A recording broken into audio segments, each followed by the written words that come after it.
Mustahil untuk melengkapi pembahasan kita sekarang tanpa merujuk pada makhluk yang menurut cerita akan muncul pada akhir sejarah, manusia terakhir. Menurut Hegel, negara universal dan homogen sepenuhnya mendamaikan kontradiksi yang ada dalam hubungan tuan dan budak dengan membuat budak-budak lama mereka menjadi para tuan. Tidak ada lagi tuan yang diakui hanya karena wujud mereka yang agak kurang dibanding manusia, dan tidak ada lagi budak yang menyangkal segala pengakuan atas kemanusiaan mereka apapun adanya. Bahkan, masing-masing individu yang bebas dan menyadari nilai dirinya mengakui setiap individu karena kualitas-kualitas yang sama. Dalam menghilangkan kontradiksi tuan budak, sesuatu telah diterima oleh masing-masing, kebebasan tuan dan kerja budak. Karl Marx mempresentasikan satu batas kritik Hegel dengan menyangkal bahwa pengakuan adalah universal. Eksistensi dari kelas-kelas ekonomi mencegahnya dari menjadi demikian. Namun yang lain, batas kritik yang lebih mendalam adalah yang dimunculkan oleh Nietzsche. Karena sementara pemikiran Nietzsche tidak pernah dibentuk dalam gerakan massa atau partai-partai politik seperti pemikiran Marx. Persoalan yang dia munculkan perihal arah dari proses historis manusia tetap tidak terpecahkan. Dan tampaknya baru akan terpecahkan setelah lenyapnya rezim Marxis terakhir dari muka bumi. Bagi Nietzsche ada perbedaan kecil antara Hegel dan Marx, karena tujuan mereka adalah sama, sebuah masyarakat yang melembagakan pengakuan universal. Dia akibatnya memunculkan pertanyaan, apakah pengakuan yang bisa diuniversalisasi memiliki nilai yang sangat penting? Bukanlah kualitas pengakuan jauh lebih penting ketimbang universalitasnya? Dan apakah tujuan universalisasi pengakuan secara tak terhindarkan merendahkan dan menghinakannya? Manusia terakhir Nietzsche adalah pada hakikatnya budaya yang menang atau victorious slave.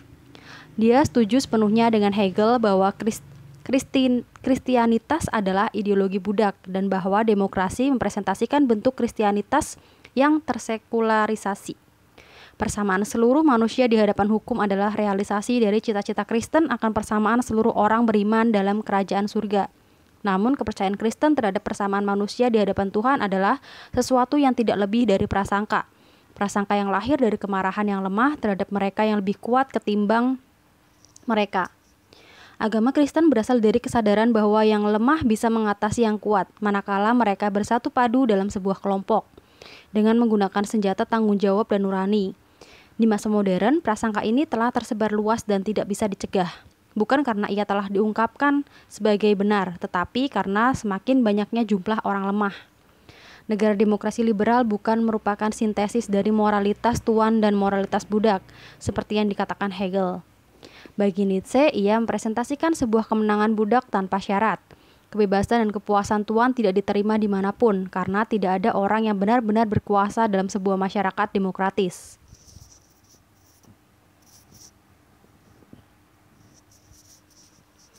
Warga negara demokrasi liberal yang tipikal adalah individu yang seperti diajarkan oleh Hobbes dan Locke, menyerahkan kepercayaan yang penuh kebanggaan terhadap nilai superiornya sendiri dengan maksud untuk mendukung pemeliharaan diri yang nyaman.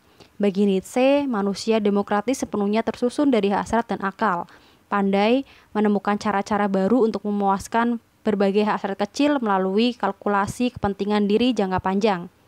Namun dia sepenuhnya tidak memiliki segala macam megalotimia, muatan bersama kebahagiaannya dan tidak mampu merasakan segala macam rasa malu dalam dirinya karena tidak mampu memunculkan hasrat-hasrat itu. Hegel tentu saja tetap meyakini bahwa manusia modern berjuang untuk memperoleh pengakuan sebagaimana juga pemuasan hasrat dan memperolehnya ketika ia telah dijamin hak-haknya oleh negara yang universal dan homogen. Kini tentu saja benar bahwa manusia tanpa hak berjuang untuk mencapainya, seperti mereka melakukannya di Eropa Timur, Cina, dan Uni Soviet. Namun masalah lain, apakah hak-hak itu dipenuhi oleh hanya tindakan wujud yang dijamin oleh hak-hak itu? Salah satu yang mengingatkan kita pada Jacques Groucho Marx adalah bahwa dia tidak pernah ingin menjadi anggota sebuah klub yang disenangi setiap orang hanya karena wujud seorang manusia. Setelah keberhasilan revolusi liberal seperti salah satu revolusi yang terjadi di Jerman Timur pada tahun 1989, setiap orang menjadi penerima dari sistem hak-hak yang baru. Adalah benar baik penerimaan-penerimaan itu berjuang demi kebebasan, baik mereka puas dengan eksistensi mereka sebagai budak sebelumnya di bawah rezim lama, atau bahkan bekerja untuk polisi rahasia rezim itu. Sebuah masyarakat yang menjamin pengakuan ini mungkin merupakan titik tolak bagi kepuasan Timos, dan jelas lebih baik ketimbang masyarakat yang menyangkal kemanusiaan setiap orang. Namun, apakah jaminan hak-hak liberal oleh dirinya sendiri merupakan pemenuhan dari hasrat yang besar itu yang mengarahkan penguasa aristokratik pada kematian yang penuh risiko? Bahkan jika banyak orang yang puas dengan bentuk pengakuan yang sederhana ini, akankah ia puas dengan beberapa orang yang secara tak terbatas memiliki sifat-sifat yang lebih ambisius? Jika setiap orang sepenuhnya puas hanya dengan memiliki hak-hak dalam masyarakat demokratis tanpa aspirasi-aspirasi lebih lanjut di balik kewarganegaraannya, tidakkah kita dalam kenyataannya akan memperoleh hak-hak itu sebagai nilai kebencian? Di sisi lain, jika Timos tetap tak terpenuhi secara esensial oleh pengakuan universal dan resiprokal, tidak masyarakat demokratis kemudian akan menunjukkan sebuah kelemahan yang kritis. Seseorang dapat melihat berbagai kontradiksi yang inheren dalam konsep mengenai pengakuan universal dengan meneliti gerakan nilai diri di Amerika Serikat pada tahun-tahun belakangan, yang dicontohkan oleh komisi mengenai nilai-nilai yang disepakati oleh pemerintah California pada tahun 1987. Gerakan ini mulai dari observasi psikologis yang tepat bahwa tindakan yang berhasil dalam kehidupan berasal dari sebuah rasa nilai diri atau sense of self-worth. Dan jika masyarakat tidak memilikinya, maka kepercayaan mereka terhadap ketidakbernilaian akan menjadi risalah pemenuhan diri. Premis awal ini baik yang Kantian maupun Kristian, bahkan jika para pendukungnya tidak menyadari akar-akar intelektual mereka sendiri, adalah bahwa setiap orang adalah manusia dan oleh karenanya memiliki derajat tertentu. Kant dalam tradisi Kristen akan mengatakan bahwa setiap orang sama-sama mampu untuk memutuskan apakah akan hidup dengan hukum moral atau tidak. Namun, derajat universal ini tergantung pada kemampuan manusia untuk mengatakan bahwa tindakan-tindakan tertentu bertentangan dengan hukum moral dan oleh karenanya buruk. Untuk benar-benar menilai diri seorang berarti bahwa seorang harus mampu merasa malu atau hina ketika dia tidak bisa hidup dengan standar tertentu. Persoalan dengan gerakan nilai diri sekarang ini adalah bahwa para anggotanya yang hidup setelah mereka berada dalam masyarakat yang demokratis dan egalitarian jarang menginginkan membuat pilihan-pilihan yang berhubungan dengan apa yang seharusnya dinilai.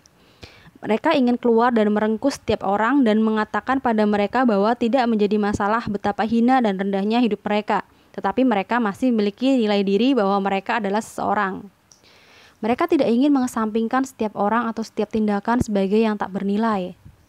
Kini, sebagai sebuah taktik mungkin bahwa seseorang yang sepenuhnya turun dan keluar dalam takdirnya dapat ditunjukkan pada sebuah momen kritis dengan seseorang yang mengungkapkan dukungan yang tidak qualified bagi derajat atau kedirian orang itu. Namun pada akhirnya sang ibu akan mengetahui jika dia telah mengabaikan anaknya. Sang ayah akan mengetahui jika dia kembali pergi minum-minum. Sang anak akan tahu jika dia telah berbohong karena trik-trik yang bekerja pada perhitungan lain bukan untuk apa-apa di balik bukit di mana seorang selalu melakukan pertemuan dengan dirinya sendiri. Penghormatan diri harus dihubungkan dengan beberapa tingkat pemenuhan. Tidak masalah betapapun sederhananya. Dan semakin sulit pemenuhan itu, maka semakin besar arti penilaian diri. Seseorang memperoleh kebanggaan yang lebih besar di dalam dirinya karena telah melampaui latihan dasar sebagai seorang marinir. Kemudian katakanlah menata dapur sup. Namun dalam sebuah demokrasi kita pada dasarnya adalah tidak senang mengatakan bahwa seorang tertentu atau keyakinan hidup atau aktivitas adalah lebih baik dan lebih berharga ketimbang yang lain. Ada masalah lebih jauh dengan pengakuan universal yang terangkum dalam pertanyaan siapa yang menilai, karena bukankah tidak memuaskan bahwa setiap seseorang berasal dari pengakuan yang tergantung dalam ukuran besar pada kualitas orang yang melakukan penilaian? Tidakkah jauh lebih memuaskan untuk diakui oleh seseorang yang penilaiannya adalah dihormati ketimbang oleh banyak orang tanpa pemahaman? Dan tidakkah bentuk tertinggi dan karenanya paling memuaskan dari pengakuan seharusnya berasal dari kelompok masyarakat yang selalu lebih kecil karena tingkat pemenuhan tertinggi hanya dapat dinilai oleh masyarakat yang sama-sama sudah terpenuhi? Misalnya, jika seseorang adalah ahli fisika teoretis, mungkin jauh lebih memuaskan bagi kerja orang tersebut bila diakui oleh ahli fisika terbaik ketimbang oleh majalah Time. Dan bahkan jika seseorang tidak konsen dengan tingkat pemenuhan yang tinggi ini, persoalan tentang kualitas pengakuan tetap kritis. Karena bahtera dalam sebuah demokrasi kontemporer besar niscaya lebih memuaskan ketimbang pengakuan bahwa seorang biasa diterima sebagai anggota komunitas pertanian kecil praindustri dan memiliki ikatan kerjasama yang kuat. Karena walaupun yang terakhir tidak memiliki hak-hak politik dalam arti modern, mereka adalah anggota dari kelompok-kelompok sosial yang kecil dan stabil, yang diikat oleh hubungan kekerabatan, kerja, agama, dan semacamnya yang secara mutual mengakui dan menghormati satu sama lain, bahkan jika mereka yang sering tunduk pada eksploitasi dan diperlakukan dengan tidak baik oleh para penguasa feodal mereka. Sebaliknya, para residen dari kota-kota modern yang tinggal di blok-blok apartemen besar mungkin diakui oleh negara, tetapi mereka adalah orang-orang asing bagi banyak orang yang tinggal dan bekerja bersama mereka. Nietzsche percaya bahwa tidak ada keunggulan, kebesaran, atau kemuliaan manusia sejati yang mungkin kecuali dalam masyarakat aristokratik. Dengan kata lain, kebebasan atau kreativitas sejati hanya bisa muncul dari megalotimia, yaitu hasrat untuk diakui sebagai yang lebih baik ketimbang yang lain. Bahkan jika masyarakat dilahirkan sama, mereka tidak akan pernah mendorong diri mereka sendiri untuk membatasi diri jika mereka ingin menjadi seperti orang lain. Karena hasrat untuk diakui sebagai yang superior dibanding yang lain adalah penting jika seseorang ingin menjadi superior dibanding dirinya sendiri. Inilah hasrat yang tidak hanya merupakan basis penaklukan dan imperium, tetapi juga merupakan prakondisi bagi penciptaan segala sesuatu yang berguna dalam kehidupan, apakah itu simfoni-simfoni, lukisan, novel, kode etik, atau sistem politik yang agung. Nietzsche menunjukkan bahwa setiap bentuk keunggulan yang real pada awalnya harus muncul dari ketidakpuasan, sebuah pembagian diri melawan dirinya, dan akhirnya perang melawan diri dengan seluruh penderitaan yang ada. Seseorang harus tetap memiliki chaos dalam dirinya untuk melahirkan sebuah bintang yang menarik. Kesehatan dan kepuasan diri yang baik adalah liabilitas. Timos adalah sisi manusia yang secara sengaja melakukan perjuangan dan pengorbanan yang berusaha membuktikan bahwa diri adalah sesuatu yang lebih baik dan lebih tinggi ketimbang seekor binatang yang ketakutan, papa, insting instinktual, dan ditentukan secara fisik. Tidak semua manusia merasakan dorongan ini, tetapi bagi mereka yang merasakannya, Timos tidak bisa dipuaskan oleh pengetahuan yang hanya sama nilainya dengan seluruh umat manusia. Dengan berjuang menjadi tidak sama, maka jelaslah seluruh aspek kehidupan, bahkan dalam peristiwa-peristiwa semacam revolusi Bolshevik yang dianggap menciptakan sebuah masyarakat berdasarkan persamaan manusia yang sempurna. Orang-orang seperti Lenin, Trotsky, dan Stalin bukanlah individu-individu yang secara personal berjuang untuk hanya menjadi sama dengan orang lain. Dalam kasus ini, Lenin tidak akan pernah meninggalkan Samara dan Stalin, mungkin akan tetap menjadi seorang mahasiswa seminari di Tbilisi. Untuk melakukan sebuah revolusi dan menciptakan sebuah masyarakat yang benar-benar baru, diperlukan individu-individu yang menonjol dengan keteguhan, visi, ketegaran, intelijensi, karakteristik yang lebih besar ketimbang biasanya, yang semuanya banyak dimiliki oleh kaum Bolshevik awal. Ini mungkin merupakan alasan mengapa seluruh gerakan kaum kiri, dari kaum Bolshevik dan komunis Cina sampai kelompok hijau Jerman, pada akhirnya menemukan krisis dalam kultus personalitas para pemimpin mereka, karena adalah sebuah tensi yang tak terhindarkan antara cita-cita isotimotik dari masyarakat egaliter dan tipe-tipe manusia megalotimotik yang dibutuhkan untuk menciptakan masyarakat demikian. Individu-individu seperti Lenin atau Trotsky yang berjuang untuk sesuatu yang lebih murni dan lebih tinggi hanya akan muncul dalam masyarakat yang didedikasikan terhadap proporsi bahwa semua manusia tidak diciptakan sama. Masyarakat demokratis yang didedikasikan untuk proporsi sebaliknya cenderung mempromosikan kepercayaan dalam persamaan seluruh gaya hidup dan nilai. Mereka tidak mengatakan kepada warga negara mereka bagaimana seharusnya mereka hidup atau apa yang akan membuat mereka bahagia, bijak, atau agung. Bahkan mereka meningkatkan kebajikan toleransi yang menjadi kebajikan tertinggi dalam masyarakat demokratis. Dan jika manusia tidak mampu mengafirmasi bahwa setiap jalan kehidupan partikular adalah superior dibanding yang lain, maka mereka akan jatuh kembali pada afirmasi kehidupan itu sendiri, yaitu tubuh, kebutuhan-kebutuhannya, dan ketakutan-ketakutannya. Sementara tidak semua jiwa mungkin sama bijaknya atau berbakatnya. Seluruh tubuh bisa menderita. Oleh karenanya, masyarakat demokratis cenderung bersikap baik dan meningkatkan perhatian utamanya pada masalah mencegah penderitaan tubuh. Adalah bukan kecelakaan bahwa orang-orang dalam masyarakat demokratis berasal dari pencapaian material dan hidup dalam sebuah dunia ekonomi yang dicurahkan pada pemuasan kebutuhan-kebutuhan kecil tubuh yang tak terhitung. Menurut Nietzsche, manusia terakhir telah meninggalkan wilayah di mana ia dulu susah hidup karena dia membutuhkan pemanasan. Adalah sangat sulit bagi orang-orang dalam masyarakat yang demokratis untuk menerima berbagai persoalan dalam muatan moral real secara serius dalam kehidupan publik. Moralitas melibatkan sebuah distingsi antara yang lebih baik dan lebih buruk, baik dan jahat, yang tampaknya menentang prinsip toleransi demokratis. Karena alasan inilah, manusia terakhir menjadi konsen dengan semua hal di atas karena kesehatan dan keselamatan personalnya, karena ia tidak kontroversial. Di Amerika Serikat, kita merasa diberi hak untuk mengkritik kebiasaan merokok orang lain, tetapi bukan kepercayaan agamanya atau perilaku moralnya. Bagi bangsa Amerika, kesehatan tubuh mereka, apa yang mereka makan dan minum, latihan yang mereka peroleh, bentuk keberadaan mereka telah menjadi sebuah obsesi yang jauh lebih besar ketimbang persoalan-persoalan moral yang menyakitkan para pendahulu mereka.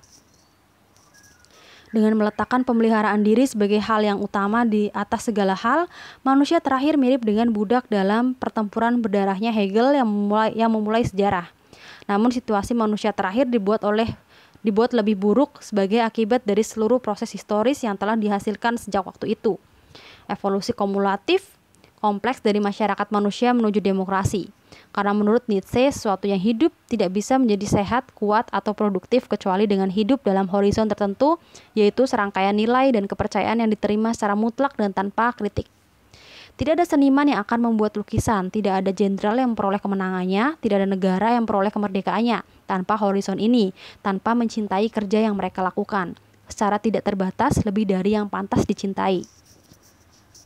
Namun justru kesadaran kita akan sejarah yang membuat cinta ini mustahil, karena sejarah mengajarkan kita bahwa sudah ada berbagai horizon di balik jumlah di masa lalu. Peradaban-peradaban, agama-agama, kode-kode etik, sistem-sistem nilai. Masyarakat yang hidup dalam horizon-horizon itu karena kurangnya kesadaran modern kita akan sejarah, percaya bahwa horizon mereka hanyalah satu-satunya hal yang mungkin. Mereka yang datang terlambat dalam proses ini, mereka yang hidup pada zaman lama kemanusiaan, tidak bisa menjadi demikian tidak kritis. Pendidikan modern, pendidikan universal yang sangat krusial dalam persiapkan masyarakat menuju ekonomi dunia modern, membebaskan manusia dari keterikatannya pada tradisi dan otoritas.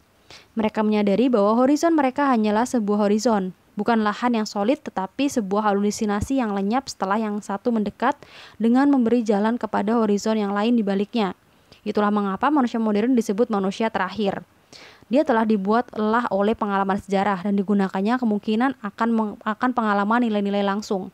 Pendidikan modern dengan kata lain merangsang sebuah kecenderungan tertentu terhadap relativisme, yaitu doktrin bahwa seluruh horizon dan sistem nilai adalah relatif bagi zaman dan tempat mereka, dan bahwa tidak ada satupun yang benar, hanya merefleksikan prasangka-prasangka atau kepentingan-kepentingan dari mereka yang memajukannya. Doktrin mengatakan bahwa tidak ada perspektif istimewa yang sangat sesuai dengan hasrat demokratis manusia terhadap kepercayaan bahwa jalan kehidupannya sama baiknya dengan jalan kehidupan yang lain. Relativisme dalam konteks ini tidak mengarah pada pembebasan dari yang besar atau yang kuat,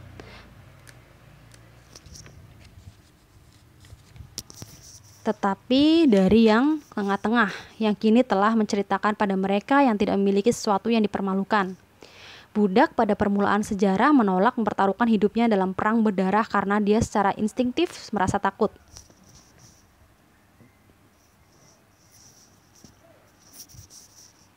Manusia terakhir pada akhir sejarah mengetahui hal yang lebih baik ketimbang harus mempertaruhkan hidupnya untuk sebuah sebab. Karena dia benar-benar mengetahui bahwa sejarah penuh dengan pertempuran tanpa arah di mana manusia berperang agar mereka bisa disebut Kristen atau Muslim, Protestan atau Katolik, Jerman atau Prancis. Kesetiaan yang mendorong manusia untuk takut dengan tindakan-tindakan keberanian dan pengorbanan telah dibuktikan oleh sejarah berikutnya yang menjadi prasangka-prasangka tolol.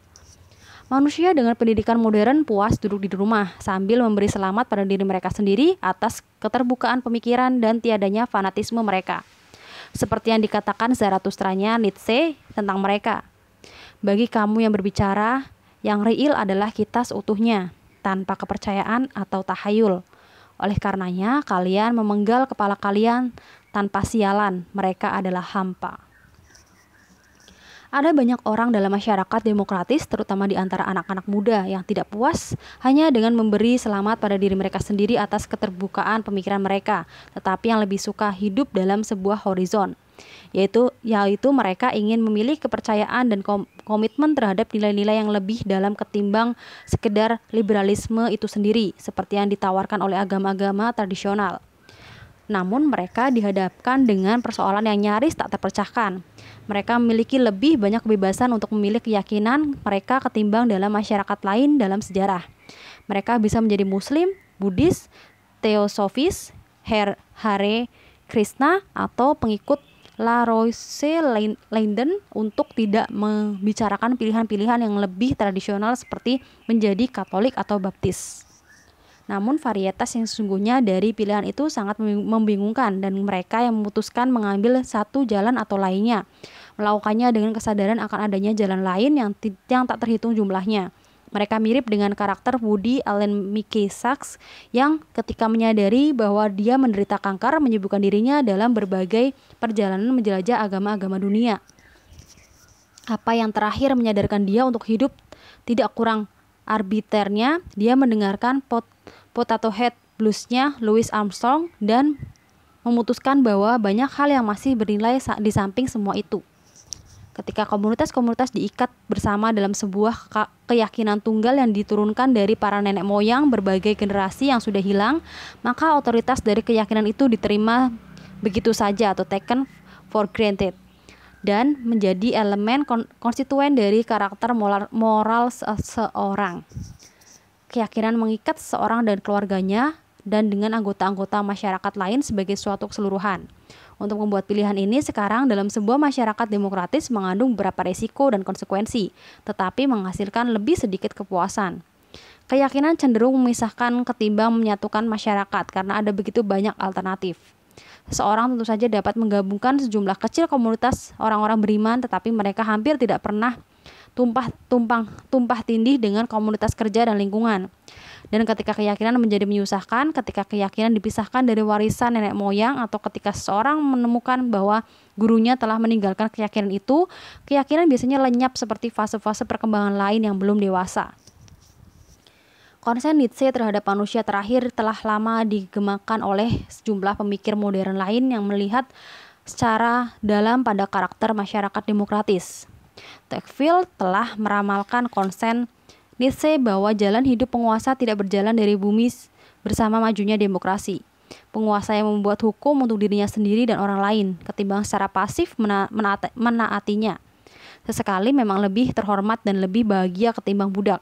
Oleh karenanya, Tocqueville melihat secara intens pada karakter kehidupan pribadi di Amerika yang demokratis sebagai sebuah masalah kritis.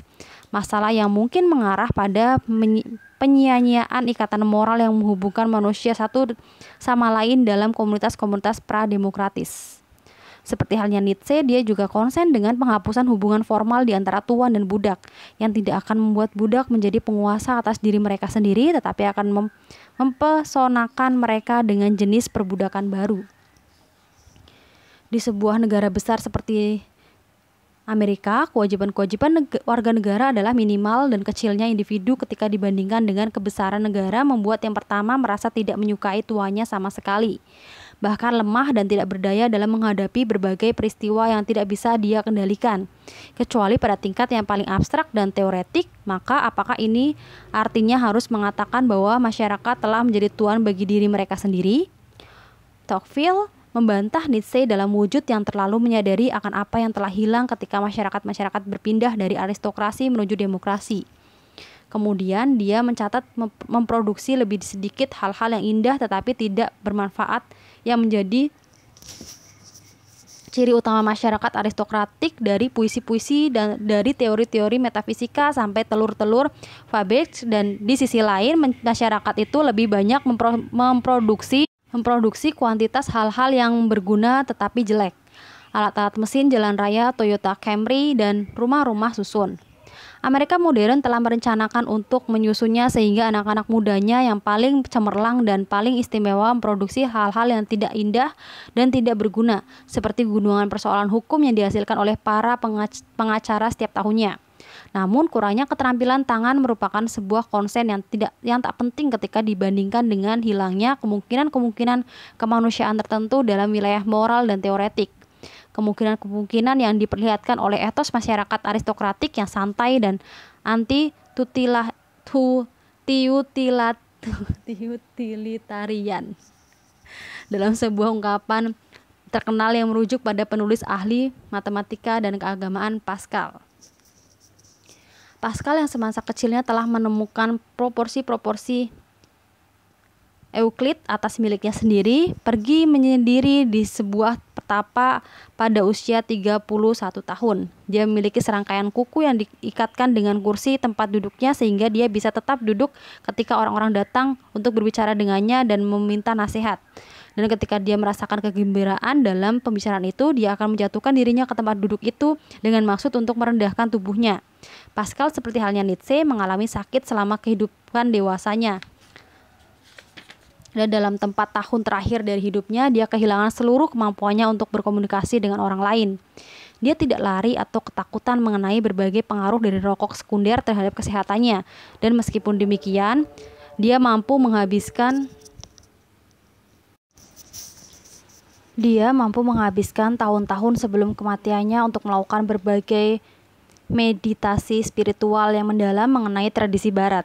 Kenyataan bahwa karir yang demikian menjanjikan dalam bidang yang sangat berguna semacam matematika bisa dikorbankan demi kontemplasi religius secara partikular telah membuat gila para penulis biografi Amerika yang menyatakan bahwa jika Pascal hanya mengizinkan dirinya untuk kehilangan, dia mungkin mampu menghidupkan seluruh yang ada padanya, bahkan kehidupan melimpah yang jauh lebih baik ketimbang berada di bawah masa mistisisme yang tak berguna dan observasi-observasi yang melelahkan mengenai penderitaan dan derajat manusia. Dahulu seluruh dunia gila, demikian dikatakan oleh bagian paling subtil dari manusia terakhir. Jika ketakutan terbesar Nietzsche adalah bahwa cara kehidupan Amerika akan mengalami kemenangan, maka Tocqueville diperingatkan akan kepastian dan muatan yang akan disebarkannya. Tidak seperti Nietzsche, dia sangat sensitif terhadap kemajuan-kemajuan kecil dalam kehidupan masyarakat yang besar dalam sebuah demokrasi. Dan dalam banyak hal dia merasa bahwa perjalanan demokrasi selanjutnya adalah demikian tak terhentikan, sehingga resistensi terhadapnya adalah tak berguna dan kontraproduktif. Sebagian besar orang bisa berharap untuk menginstruksikan pada partisan demokrasi yang fanatik bahwa banyak alternatif yang sesungguhnya menuju demokrasi yang dapat diterima oleh demokrasi yang moderat itu sendiri. Alexander Kojève membenarkan keyakinan Tocqueville dalam hal kepastian demokrasi modern, bahwa dia memahami berbagai hal tentangnya dengan istilah-istilah yang sama. Karena jika manusia ditentukan oleh hasratnya untuk berjuang demi memperoleh pengakuan dan oleh kerjanya untuk menguasai alam, dan jika pada akhir sejarah dia mencapai pengakuan akan kemanusiaannya dan memperoleh kelimpahan material, maka yang benar-benar disebut manusia akan berhenti eksis karena dia akan berhenti bekerja dan berjuang. Akhir sejarah berarti akhir dari berbagai perang dan revolusi berdarah. Dengan menyetujui berbagai akhir, manusia tidak akan lagi memiliki alasan untuk berperang. Mereka akan memuaskan kebutuhan-kebutuhan mereka melalui aktivitas ekonomi, bahkan mereka tidak akan lagi memiliki resiko dalam kehidupannya. Mereka akan, dengan kata lain, kembali menjadi binatang sebagaimana keadaan mereka dahulu sebelum terjadinya perang berdarah yang mengawali sejarah. Seekor anjing sudah puas tidur di bawah sinar matahari sepanjang hari setelah dia diberi makan, karena dia tidak kecewa dengan keadaannya. Dia tidak takut bahwa anjing-anjing lain akan melakukan hal yang lebih baik darinya, atau bahwa karirnya sebagai seekor anjing akan berhenti, atau bahwa anjing akan menjadi tertindas di sebuah tempat yang sangat jauh. Jika manusia mencapai sebuah masyarakat di mana dia berhasil melenyapkan ketidakadilan, maka kehidupannya akan mirip dengan kondisi anjing itu. Kehidupan manusia melibatkan paradoks yang sangat aneh. Ia tampaknya memerlukan ketidakadilan karena perjuangan melawan ketidakadilan adalah panggilan yang paling mulia dalam diri manusia.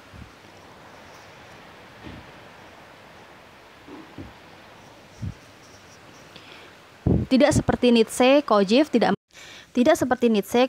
marah untuk kembali pada kebinatangan pada akhir sejarah. Bahkan dia puas memerankan sisa hidupnya dengan bekerja sebagai alat birokrasi untuk mengawasi konstruksi rumah terakhir untuk manusia terakhir, Komisi Eropa. Dalam serangkaian catatan ironis terhadap kuliah-kuliah mengenai Hegel, dia menunjukkan bahwa akhir sejarah berarti juga akhir dari seni dan filsafat, dan dengan demikian akhir dari aktivitas kehidupannya sendiri. Tidak akan lagi mungkin untuk menciptakan seni agung yang berarti harus menangkap berbagai aspirasi paling luhur dari sebuah zaman, seperti lihatnya Homer, Madonna-Madonnanya Da Vinci, atau Michelangelo, atau Buddha raksasa dari Kamakura, karena tidak akan ada lagi era baru dan tidak ada lagi pembedaan partikular dari semangat manusia yang bisa digambarkan oleh para seniman. Mereka bisa menulis puisi-puisi tanpa akhir mengenai berbagai keindahan musim semi atau kekenyalan dada seorang gadis muda. Tetapi mereka tidak bisa lagi mengatakan apapun yang benar-benar baru mengenai situasi manusia. Filsafat juga akan menjadi mustahil karena dengan sistem Hegel ia sudah mencapai status kebenaran. Para filsuf masa depan, jika mereka bisa dikatakan sebagai sesuatu yang berbeda dari Hegel, tidak bisa mengatakan apapun yang baru. Mereka hanya mengulang-ulang bentuk kebodohan dari masa lalu. Namun lebih dari itu, apa yang lenyap bukan hanya filsafat atau pencarian kearifan diskursif, tetapi juga kearifan itu sendiri. Karena dalam binatang-binatang pasca historisnya tidak akan ada lagi pemahaman atau diskursif mengenai dunia dan diri manusia. Kaum revolusioner yang berperang dengan sekuritetnya Kosew di Rumania, para pelajar Cina yang berani menghadapi tank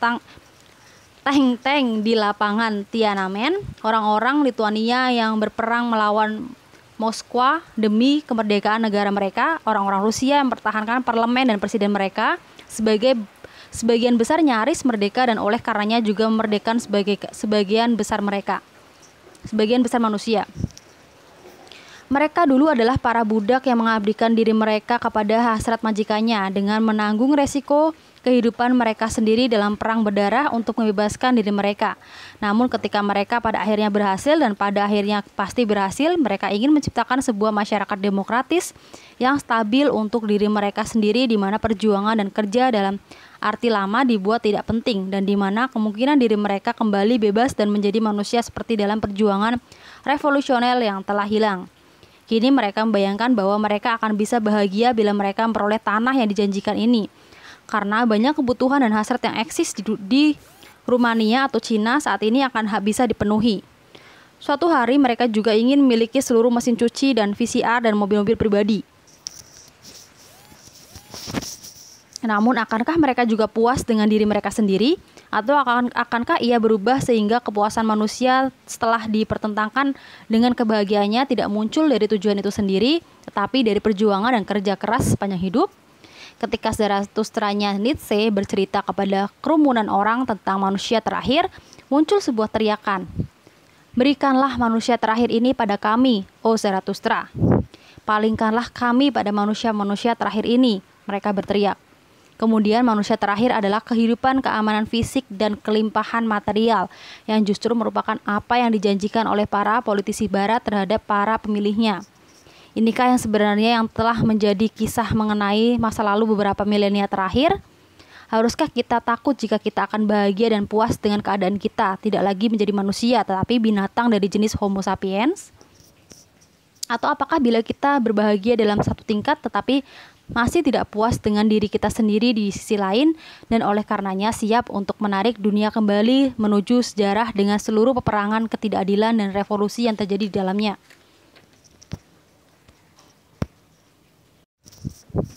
bebas dan tidak sama. Sangat sulit bagi kita yang mempercayai demokrasi liberal untuk lebih jauh mengikuti jalan yang ditapaki Nietzsche. Dia adalah seorang penentang demokrasi yang terbuka dan penentang rasionalitas yang menjadi sandaran demokrasi. Dia mengharapkan lahirnya sebuah moralitas baru yang akan mendukung yang kuat di atas yang lemah, dan yang akan mempertinggi ketidakadilan sosial dan bahkan mempromosikan jenis kekejaman tertentu.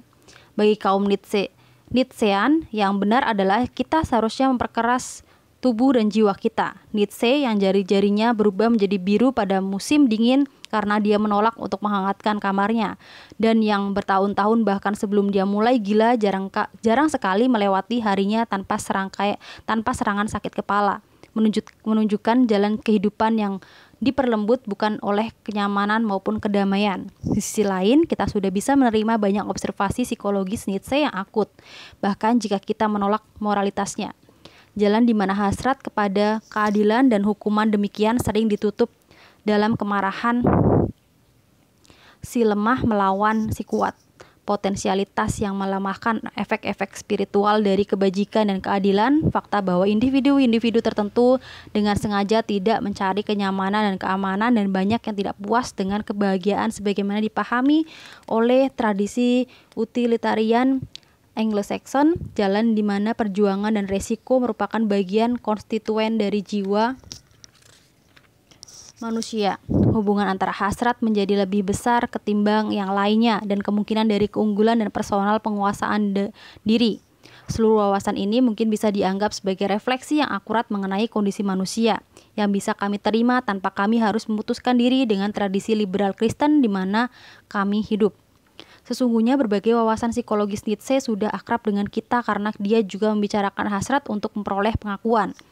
Konsen utama Nietzsche dalam kenyataannya mungkin bisa dikatakan sebagai masa depan timos, kemampuan manusia untuk menempatkan nilai dalam berbagai hal, dan dalam dirinya sendiri yang dia lihat mulai terancam oleh makna historis manusia dan oleh penyebaran demokrasi. Oleh karena filsafat Nietzsche secara luas mungkin bisa dilihat sebagai radikalisasi dan historisisme Hegelian, maka psikologisnya bisa dilihat sebagai radikalisasi dari penekanan Hegel terhadap pengakuan. Sementara kita sekarang tidak menerima kebencian Nietzsche terhadap demokrasi, kita bisa menggunakan berbagai wawasannya berkenaan dengan hubungan yang tidak mudah antara demokrasi dan hasrat untuk memperoleh pengakuan, yaitu sampai pada tingkat di mana demokrasi liberal berhasil untuk menghapuskan megalotimia dari kehidupan dan menggantikannya dengan konsumsi rasional, maka kita akan menjadi manusia terakhir. Namun, umat manusia akan memberontak dalam pikirannya, yaitu mereka akan memberontak pada tataran ide mengenai anggota-anggota yang tidak terdiferensiasi dari sebuah negara universal dan homogen. Masing-masing sama satu sama lain, tidak peduli dimanapun dan kemanapun mereka pergi. Mereka pada akhirnya lebih ingin menjadi warga negara ketimbang menjadi borjuis. Setelah menemukan kehidupan perbudakan yang tanpa tuan, kehidupan konsumsi rasional yang membosankan, mereka ingin memiliki berbagai cita-cita yang menjadi cara hidup dan mati mereka. Bahkan jika cita-cita terbesar telah terrealisasikan secara substantif di bumi ini, dan mereka ingin mempertaruhkan resiko kehidupannya sekalipun sistem negara internasional telah berhasil menghilangkan kemungkinan terjadinya perang. Hal ini merupakan kontradiksi yang belum mampu dipecahkan oleh demokrasi liberal. Demokrasi liberal bisa dalam waktu lama disubversi secara internal, baik oleh ekses megalotimia ataupun oleh ekses isotimia, yaitu hasrat fanatis untuk memperoleh pengakuan yang sama. Adalah intuisi saya bahwa yang pertama pada akhirnya akan menjadi ancaman terbesar bagi demokrasi. Sebuah peradaban yang tumbuh dalam isotimia secara fanatis akan berusaha mengeliminasi setiap manifestasi dari pengakuan yang tidak sama, akan dengan cepat berlari menuju batas-batas yang ditetapkan oleh alam itu sendiri. Kita berada di ambang sebuah periode di mana komunisme berusaha menggunakan kekuasaan negara untuk mengeliminasi ketidakadilan ekonomi, dan dalam melakukan hal ini dia melemahkan basis kehidupan ekonomi modern. Jika nafsu-nafsu isotimotik masa depan berusaha mengingkari perbedaan antara yang jelek dan yang indah, atau berupaya meyakinkan bahwa manusia tanpa kaki bukan hanya merupakan keadilan spiritual, tetapi juga keadilan fisik bagi seluruh tubuh seseorang, maka argumen itu akan menjadi sebuah kesempurnaan di masa yang akan datang untuk melakukan penyangkalan diri, sebagaimana yang pernah dilakukan komunisme. Ini adalah sesuatu di mana kita seharusnya memperoleh kenyamanan partikular, karena penolakan terhadap premis-premis isotimotik dan Marxisme-Leninisme memerlukan waktu 1,5 abad untuk melengkapinya. Namun alam di sini adalah sebuah sekutu, dan sementara seseorang bisa berubah melemparkan alam keluar dengan sebuah garpu tala, Tamen Oske Recruit, ia pasti akan kembali. Alam di sisi lain akan berkonspirasi untuk melihat tingkat megalotimia yang esensial dalam dunia kita yang egalitarian dan demokratis. Karena Nietzsche sepenuhnya benar dalam kepercayaan bahwa tingkat megalotimia tertentu merupakan sebuah prakondisi yang sangat penting bagi kehidupan sendiri. Sebuah peradaban menghindari siapapun yang ingin diakui sebagai yang lebih baik dari yang lain, dan tidak mengafirmasi kesehatan dan kebaikan yang esensial dari hasrat ini, akan memiliki sedikit kehidupan seni atau sastra musik atau kehidupan intelektual. Ia tidak banyak terdapat dalam cara dinamisme ekonomi, kerajinan dan industrinya, dan akan pedestrian dan tidak berubah, dan teknologinya akan teknologi kelas dunia. Dan mungkin yang paling kritis, ia akan menjadi tidak mampu untuk mempertahankan hidupnya dari berbagai peradaban yang didukung oleh semangat megalotimia lebih besar, yang warga negaranya siap untuk mencari kenyamanan dan keamanan, dan yang tidak takut mengambil resiko dalam kehidupan mereka demi memperoleh dominasi. Megalotimia adalah sebuah fenomena yang ambigu secara moral, baik hal-hal yang baik maupun jahat dalam kehidupan berasal darinya secara simultan dan berkesinambungan. Jika demokrasi liberal pernah disubversi oleh megalotimia, maka ia akan disubversi juga, karena demokrasi liberal membutuhkan megalotimia dan tidak akan pernah bisa bertahan hidup hanya dengan basis pengakuan universal dan sama. Oleh karenanya tidak mengejutkan bahwa sebuah negara demokrasi liberal kontemporer seperti Amerika menyediakan ruang cukup luas bagi mereka yang ingin diakui sebagai lebih besar ketimbang yang lain. Upaya demokrasi untuk membuang megalotimia atau mengubahnya menjadi isotimia telah lama tidak berhasil.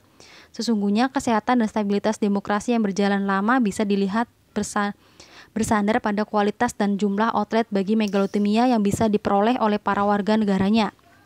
Outlet-outlet ini tidak hanya mengawasi energi laten dalam Timos dan mengubahnya menjadi penggunaan produktif, tetapi juga menganggapnya sebagai kabel-kabel terpendam yang mengalirkan energi yang pada akhirnya berakses memisahkan komunitas. Hal yang pertama terpenting dari outlet ini dalam sebuah masyarakat liberal adalah kewirausahaan dan bentuk-bentuk aktivitas ekonomi lainnya. Kerja dipahami sebagai hal yang pertama dan terpenting untuk memuaskan sistem kebutuhan Nasr ketimbang Timos. Namun sebagaimana telah kita lihat sebelumnya, ia dengan cepat menjadi sebuah arena untuk perjuangan timotik juga. Perilaku dari para wira swasta dan industrialis sulit dipahami sebagai sebuah persoalan pemuasan kebutuhan yang mementingkan diri. Kapitalisme tidak hanya mengizinkan tetapi juga secara positif memerlukan bentuk megalotimia yang diregulasi dan disublimasi dalam perjuangan bisnis untuk menjadi lebih baik ketimbang pesaing-pesaing mereka. Pada tingkat di mana para wira swasta seperti Henry Ford, Andrew Carnegie, dan Tut Turner beroperasi, konsumsi bukanlah motif yang berarti. Seseorang hanya bisa memiliki begitu banyak rumah dan mobil serta istri sebelum dia kehilangan kekayaan.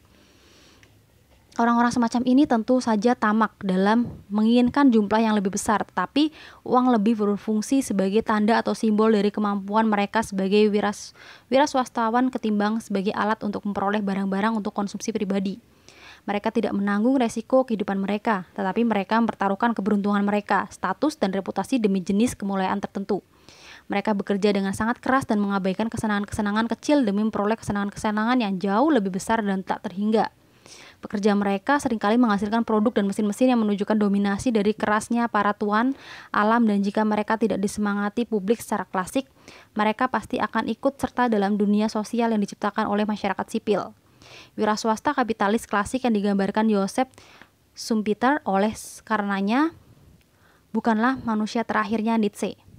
Ia ada dalam desain yang sebenarnya dari negara-negara kapitalis demokratis seperti Amerika Serikat yang sifat-sifat paling berbakat dan ambisiusnya cenderung pada bisnis ketimbang pada politik, militer, universitas, ataupun gereja. Dan hal ini agaknya bukan hanya merupakan hal buruk bagi stabilitas politik demokratis yang berlangsung lama bahwa aktivitas ekonomi bisa memenuhi sifat-sifat ambisius ini selama satu periode kehidupan. Ini bukan karena orang-orang semacam ini menciptakan kemakmuran yang berpindah melalui ekonomi sebagai sebuah keseluruhan, tapi karena orang-orang semacam ini biasanya menjaga jarak dengan politik dan militer. Dalam berbagai kedudukannya kemudian kegelisahan akan mengarahkan mereka untuk memposisikan berbagai inovasi di dalam negerinya sendiri atau dalam perjalanan ke luar negeri dengan berbagai konsekuensinya yang secara potensial merusak negara kota atau politi. Hal ini justru merupakan akibat yang direncanakan oleh para pendiri liberalisme awal yang berharap untuk melakukan counterpoise berbagai kepentingan melawan nafsu. Republik kuno seperti Sparta, Athena, dan Roma sangat termasyhur karena patriotisme dan semangat publik yang mereka ciptakan. Mereka lebih menghasilkan warga negara ketimbang borjuis.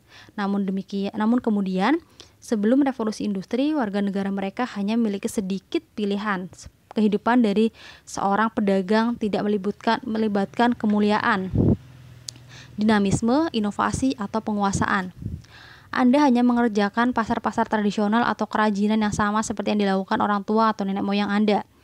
Adalah tidak mengherankan bahwa Alcibiades yang ambisius terjun ke dunia politik di mana setelah menolak nasihat dari Nicias yang waspada, dia menginvasi Sisilia dan melakukan penghancuran terhadap negara Athena. Akibatnya, para pendiri liberalisme modern memahami bahwa hasrat Alcibiades untuk memperoleh pengakuan mungkin lebih baik diarahkan menjadi perusahaan first steam engine atau mikroprosesor. Kemungkinan timotik dari kehidupan ekonomi tidak harus dipahami secara sempit. Proyek penaklukan alam melalui sains alam modern yang sangat erat kaitannya dengan kehidupan ekonomi kapitalis pada hakikatnya merupakan aktivitas timotik. Ia melibatkan hasrat pada penguasa terhadap bahan-bahan alam yang nyaris tak bernilai dan berusaha agar diakui sebagai yang lebih hebat dari para ilmuwan dan insinyur lain yang menjadi pesaingnya.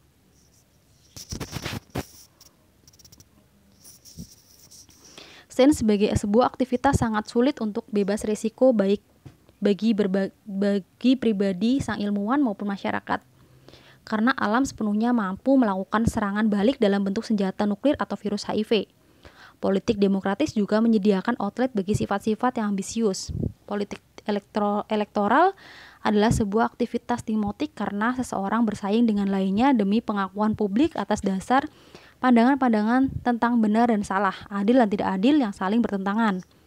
Namun para perancang konstitusi demokrasi modern seperti Hamilton dan Madison memahami bahaya-bahaya potensial dari megalotimia dalam politik dan cara yang digunakan ambisi tiranik untuk menghancurkan demokrasi kuno.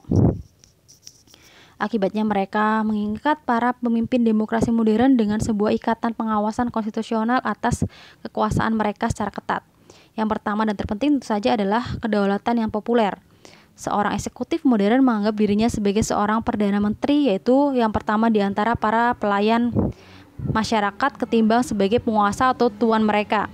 Mereka harus menuntut nafsu-nafsu populer baik itu tercela atau mulia, bodoh atau pintar, dan harus banyak melakukan hal-hal yang rendah dengan maksud untuk memperoleh suara dan tetap dipilih. Hasilnya adalah bahwa para pemimpin modern jarang berkuasa. Mereka bereaksi dan mengatur serta membimbing, tetapi secara institusional dibatasi dalam bidang tindakan mereka sehingga sulit untuk mereka untuk meninggalkan kesan personal mereka mengenai masyarakat yang mereka pimpin. Lebih-lebih dalam demokrasi yang paling mutakhir, isu-isu besar yang berkenaan dengan pemerintahan sebuah komunitas telah lama mapan dan terefleksikan dalam kepicikan dari berbagai perbedaan kebijakan yang sempit di antara partai-partai politik di Amerika Serikat dan di tempat-tempat lain. Adalah tidak jelas bahwa sifat-sifat ambisius di mana orang-orang pada awalnya ingin menjadi para penguasa atau negarawan akan segera merasakan dorongan dari politik yang demokratis. Terutama dalam wilayah kebijakan luar negeri, para politisi yang demokratis masih bisa mencapai suatu tingkat pengakuan yang tidak bisa diperoleh dalam jalan kehidupan lain secara virtual. karena kebijakan luar negeri telah lama menjadi arena untuk menentukan keputusan-keputusan yang berat dan benturan ide-ide besar, bahkan jika ruang lingkup dari benturan-benturan ini sekarang tengah dibatasi oleh kemenangan demokrasi. Winston Churchill yang membimbing negerinya melalui Perang Dunia II menunjukkan tingkat penguasaan tertentu terhadap setiap serangan yang sama hebatnya dengan para negarawan dari para pra-demokratis dan pada gilirannya menerima pengakuan yang mencakup seluruh dunia. Perang Amerika pada tahun 1991 di Teluk Persia menunjukkan bahwa seorang politisi seperti George Bush yang tidak konsisten dan dibatasi oleh isu-isu domestik, bagaimanapun juga bisa menciptakan realitas-realitas baru pada tataran dunia melalui pengujian dari kekuasaan yang dimandatkan secara konstitusional sebagai kepala negara dan commander-in-chief. Sementara jumlah kepresidenan yang gagal pada dasawarsa akhir-akhir ini telah kehilangan pamornya sampai pada tingkat yang mencemaskan. Sedangkan kesuksesan presidensial seperti kemenangan dalam perang menghasilkan tingkat pengakuan publik secara luas yang sama sekali tidak bisa diperoleh oleh para industrialis atau wiraswastawan yang paling sukses. Politik yang demokratis akan terus menarik mereka dengan ambisi untuk diakui sebagai yang lebih hebat. Kenyataan bahwa dunia historis yang besar mengada bersama dengan dunia pasca historis yang berarti bahwa dunia historis akan meyakini berbagai atraksi bagi individu-individu tertentu justru karena ia tetap merupakan hasil perjuangan perang, ketidakadilan, dan kemiskinan. Orde Wingate merasa dirinya sebagai penolak dan berada di luar antar perang Inggris, tetapi memberikan bantuannya kepada orang-orang Yahudi Palestina untuk mengorganisasi sebuah pasukan dan membantu orang-orang Ethiopia dalam perjuangan kemerdekaan mereka melawan bangsa Italia. Dia kemudian meninggal dalam ledakan pesawat pada 1943 jauh di pedalaman hutan belantara Burma ketika bertempur melawan orang-orang Jepang. Mungkin merupakan hal yang sehat bagi demokrasi liberal bahwa dunia ketiga eksis untuk menyerap energi dan ambisi dari orang-orang ini. Mengenai apakah hal ini baik bagi dunia ketiga adalah persoalan lain. Terpisah dari wilayah ekonomi dan kehidupan politik, megalotimia menemukan outlet-outlet yang terus meningkat dalam berbagai aktivitas formal murni seperti olahraga, mendaki gunung, auto racing, dan semacamnya. Sebuah kompetisi atletik tidak memiliki titik atau objek yang lain selain harus membuat orang-orang tertentu menjadi pemenang dan yang lain menjadi pecundang. Dengan kata lain, untuk memuaskan hasrat untuk diakui sebagai yang unggul. Tingkat atau tipe kompetisi sepenuhnya bersifat arbitrer, sebagaimana peraturan dari seluruh aktivitas olahraga. Perhatikanlah olahraga mendaki gunung alpin yang pesertanya hampir semuanya berasal dari negara-negara prahistoris yang prospektif. Untuk memperoleh bentuk fisik, mereka harus berlatih secara kontinu. Tubuh bagian atas pendaki gunung perorangan demikian meningkat sehingga jika mereka tidak berhati-hati dengan otot mereka bisa mengalami patah tulang. Dalam perjalanan pendakiannya, para pendaki Himalaya harus lebih dulu menderita disentri dan badai salju di gubuk-gubuk kecil di kaki bukit Nepal. Tingkat kemampuan mendaki lebih dari 4.000 meter adalah signifikan. Setiap tahun sebanyak 1 lusin orang terbunuh di puncak gunung seperti Mont Blanc atau Matterhorn. Para pendaki pegunungan alpin secara singkat menciptakan kembali berbagai kondisi perjuangan historis untuk diri mereka sendiri. Bahaya, penyakit, kerja keras, dan akhirnya menanggung resiko kematian yang mengerikan. Namun objek itu telah berhenti menjadi objek historis dan sekarang ia sepenuhnya menjadi objek formal. Misalnya menjadi orang Amerika atau Jerman pertama yang mengendalikan K2 atau Nanga Parbat. Dan ketika hal itu sudah dilakukan menjadi orang pertama yang mengudara tanpa bantuan oksigen dan sebagainya. Bagi sebagian besar orang bangsa Eropa, prasejarah Piala Dunia telah menggantikan kompetisi militer sebagai outlet utama bagi perjuangan kaum nasionalis untuk menjadi nomor satu.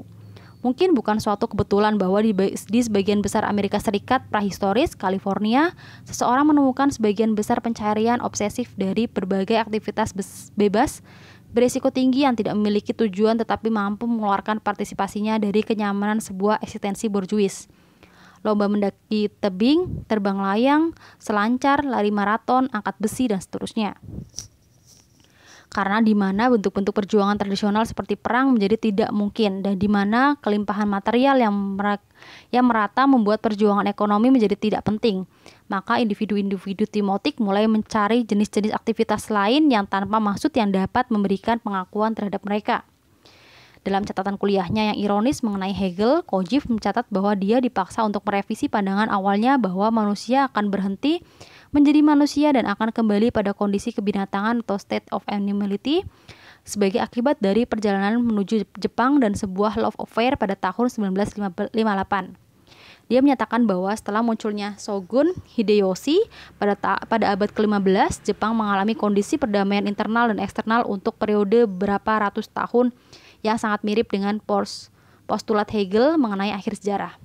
Baik kelas atas maupun kelas bawah tidak saling berperang melawan yang lain dan mereka pun tidak harus bekerja keras. Namun mereka bukannya mengejar cinta atau permainan yang secara instingtif seperti binatang-binatang muda. Dengan kata lain, kembali menjadi masyarakat manusia-manusia terakhir.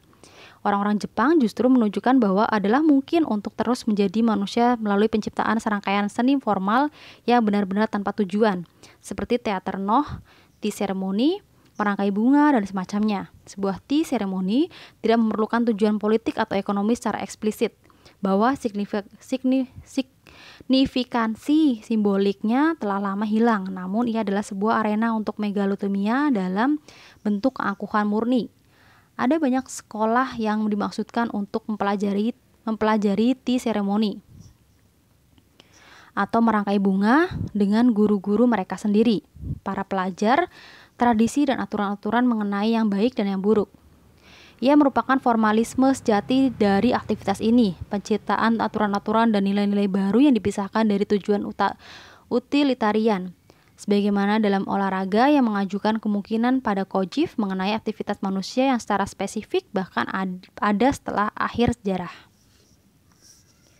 Dengan sangat menarik, Kojève menyatakan bahwa bahkan Jepang sendiri menjadi terbaratkan. Barat atau termasuk Rusia akan terjepangkan atau suatu proses yang kini tengah berjalan walaupun tidak dalam arti yang dimaksud Kojève. Dengan kata lain, dalam sebuah dunia di mana perjuangan melawan seluruh isu-isu besar sebagian besar telah mapan, keangkuhan akan menjadi bentuk utama dari ekspresi megalotimia, dari hasrat manusia untuk diakui sebagai yang lebih baik ketimbang umatnya. Di Amerika Serikat, tradisi-tradisi utilitarian kita membuatnya sulit, bahkan bagi fine art untuk menjadi formal sepenuhnya. Seniman-seniman suka meyakinkan diri mereka sendiri bahwa mereka secara sosial bertanggung jawab untuk menambahkan nilai-nilai estetik kepada wujud dunia yang ada.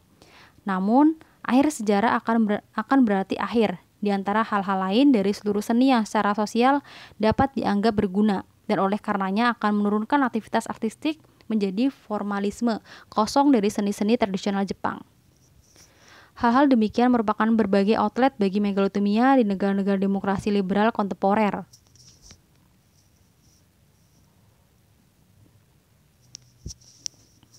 Perjuangan untuk diakui sebagai yang unggul tidak akan pernah hilang dari kehidupan manusia, tetapi manifestasinya dan pengembangannya telah berubah.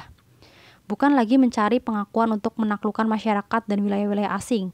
Individu-individu megalotimotik berusaha menaklukkan Annapura atau AIDS atau teknologi litografi X-ray. Karena kenyataannya secara virtual, bentuk-bentuk megalotimia itu tidak diizinkan di negara-negara demokrasi kontemporer yang tengah menuju tirani politik. Perbedaan antara masyarakat ini dan masyarakat aristokratik yang mendahulunya bukanlah bahwa megalotimia telah dikesampingkan, tetapi ia telah lama dikendalikan secara diam-diam, sehingga harus dikatakan masyarakat demokratis didedikasikan pada proporsi bahwa seluruh manusia diciptakan sama, dan etos pradominan mereka adalah salah satu persamaan. Sementara tidak ada seorang pun yang secara legal dicegah untuk ingin diakui sebagai yang superior. Tidak ada seorang pun yang didorong untuk melakukan hal ini. Oleh karena itu, berbagai manifestasi dari megalotimia yang bertahan hidup di negara-negara demokrasi modern selalu ada dalam ketegangan tertentu dengan cita-cita sosial yang dinyatakan secara publik.